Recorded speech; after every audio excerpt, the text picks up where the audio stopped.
Hello students, I am Sauradip Seth, lecturer in electrical engineering in Rajganj Government Polytechnic, Jalpaiguri.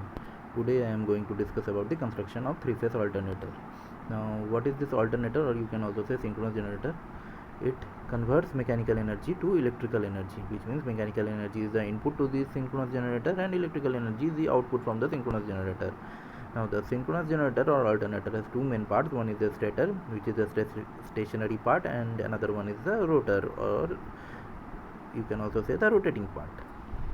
Now the rotor can be classified mainly into two types. One is salient pole rotor, another one is a cylindrical rotor. The stator has two main parts. One is the frame, another one is core. The stator frame is the outermost part of the stator, and it is made up of cast iron and cast steel, or cast steel basically. The stator frame may also be made up of welded steel in case of large size alternators, and it provides mechanical support to stator core, or you can also say it holds the stator core. Here in the diagram in the right hand side you can clearly see that the stator frame is the outermost part of the stator and it holds the stator core within it. The stator core is made up of laminated sheets of silicon steel. The laminated thin sheets helps to reduce the eddy current loss, and the silicon steel helps to reduce the hysteresis loss. So overall iron loss is reduced in the stator core. Here you can see in the diagram in the right hand side how these laminated sheets of silicon steel are stacked together to form a stator core. It provides low reluctance path to magnetic field or magnetic flux. It is uniformly slotted in the inner periphery, which supports and houses the armature winding, or you can also say the stator winding.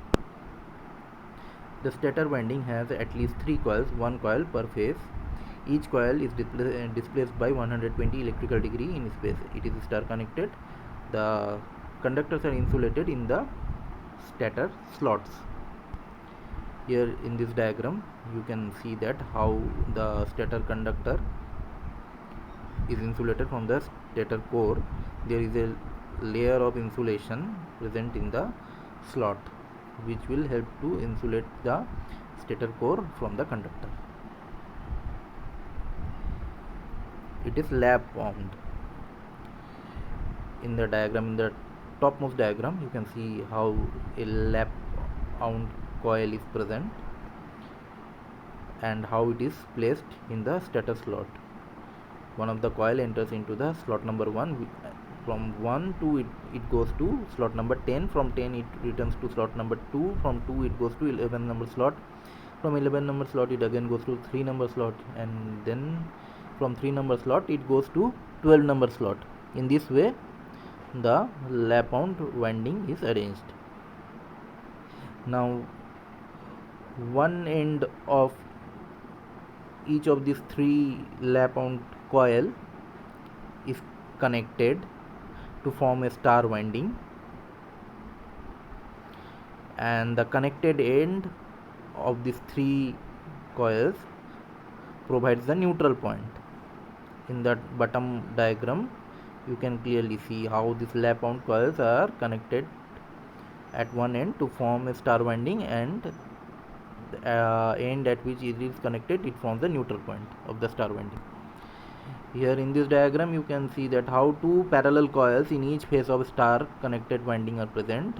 These parallel coils are placed so that the armature winding can handle larger value of armature current. If it was desired to have higher value of output voltage, then we could have also connected the parallel coils in series way, in way of series.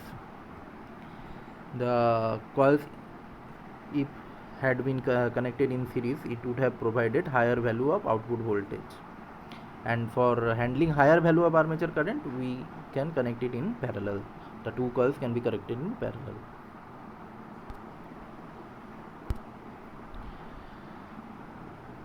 Now the rotor, as I have already told you, it is mainly of two types, salient pole rotor and cylindrical rotor.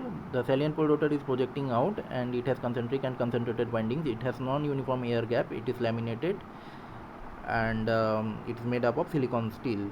The lamination helps to reduce the eddy current loss, and the silicon steel helps to reduce the hysteresis loss. So overall iron loss is again reduced, and DC supply is provided to the rotor winding with the help of slip ring and brushes.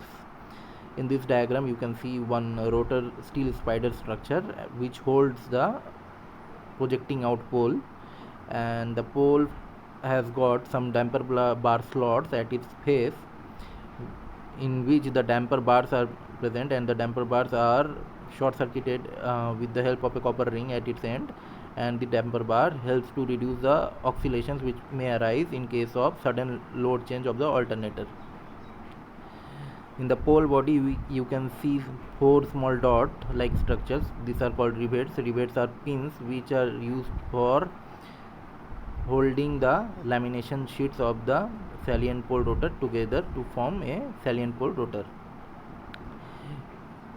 You can also see one concentrated field coil present on the pole body. Now this pole is connected to the rotor's spider structure with the help of a dovetail joint.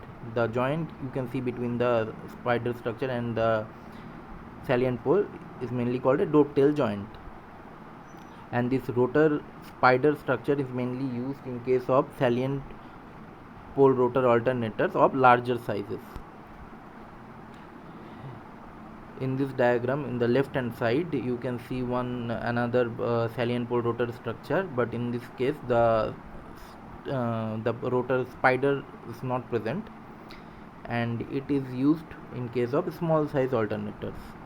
And in the right hand side you can see one complete structure of the salient pole rotor with the field coils connected in series to form one rotor winding, and we provide the DC supply to this rotor winding or the field winding.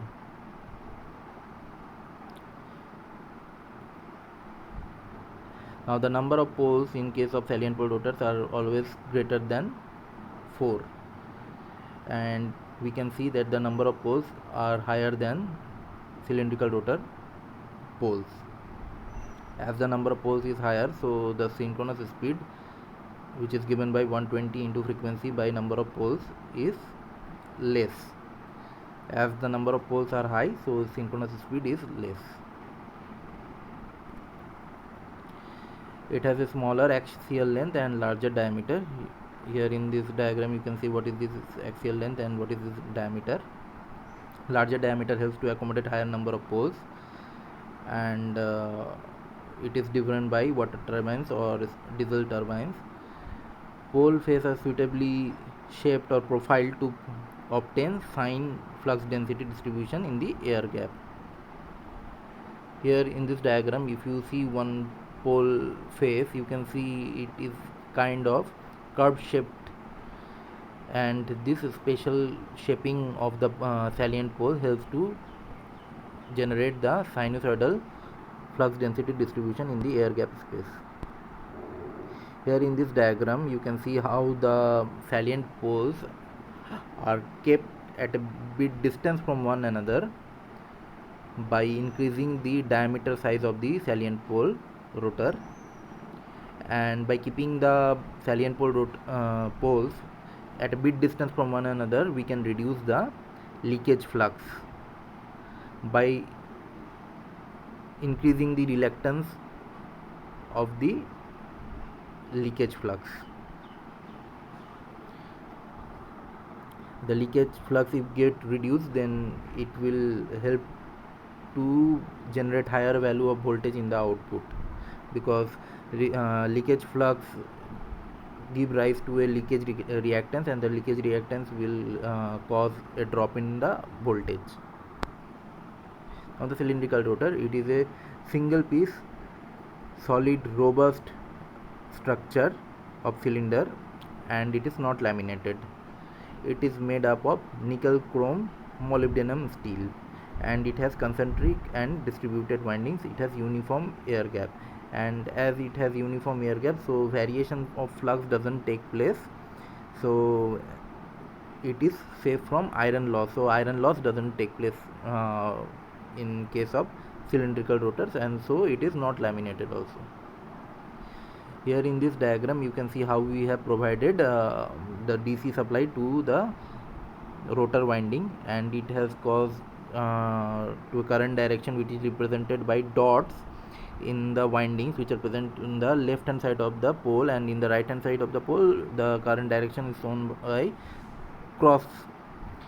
And for this current direction in the field winding, if we apply the right hand thumb rule, then we can easily find out the direction of the main field or the main flux. Now the cylindrical rotor periphery is divided into two parts. 1/3 of the periphery is given for the field poles and 2/3 of the periphery is given for the slots and teeth.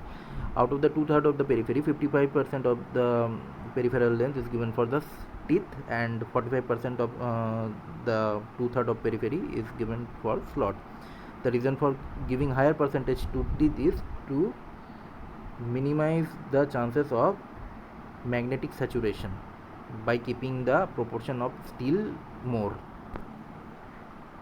Now the cylindrical rotor has maximum 4 number of poles. It can have either 2 poles or 4 poles, not more than 4 poles. It has higher synchronous speed because the number of poles are reduced in this case, so synchronous speed increases, and it is driven by gas or steam turbines. It has smaller diameter and larger axial length. Here in the diagram you can also see what is this diameter and what is the axial length.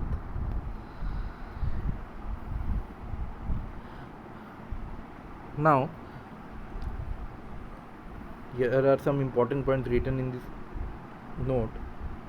The synchronous generator is actually a doubly excited energy conversion machine because two inputs are provided to its rotor. One is the mechanical input, another one is the DC excitation to the field winding present in the rotor. Now generation of EMF depends upon relative motion between the field flux and armature winding.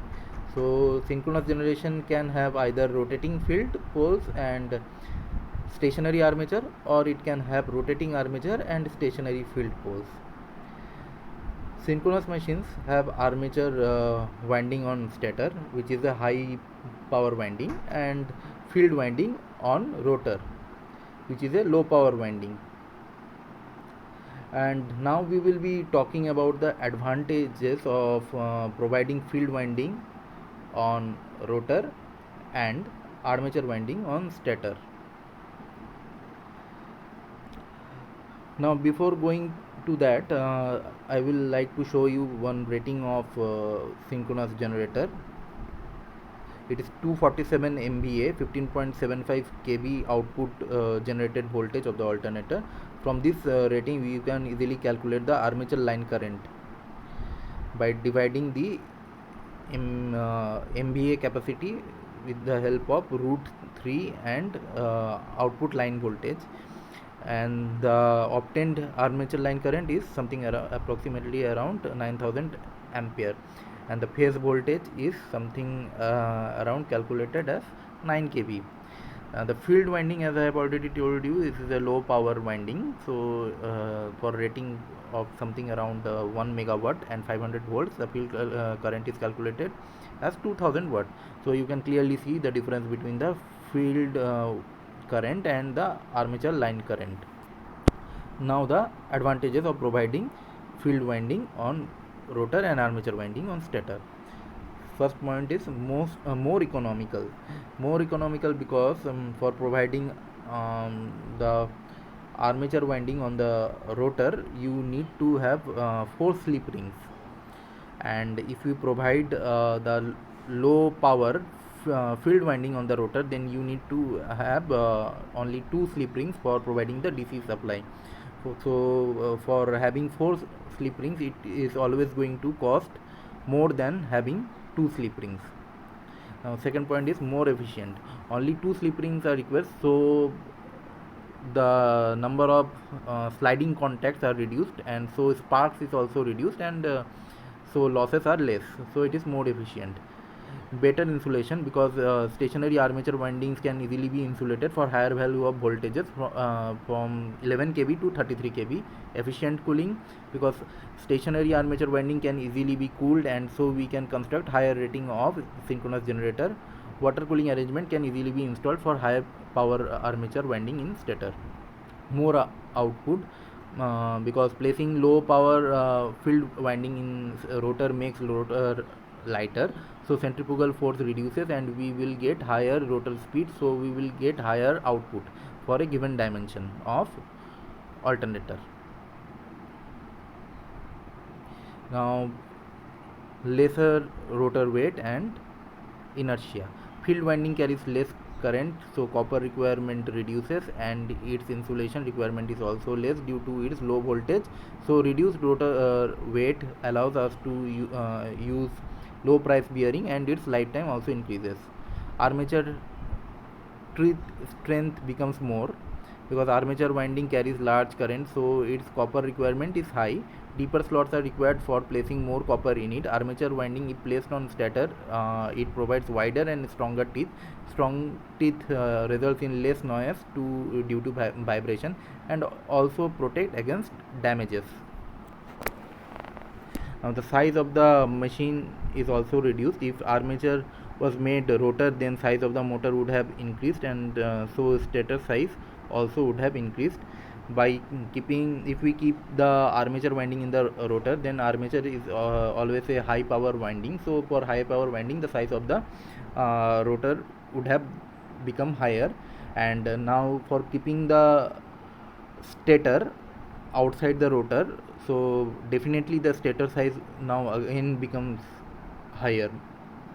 So overall size of the machine would have gone higher if you have kept the armature winding in rotor and field winding in the stator. So these are all the advantages of providing higher field winding on rotor and armature winding on stator. That's all in this presentation. Thank you.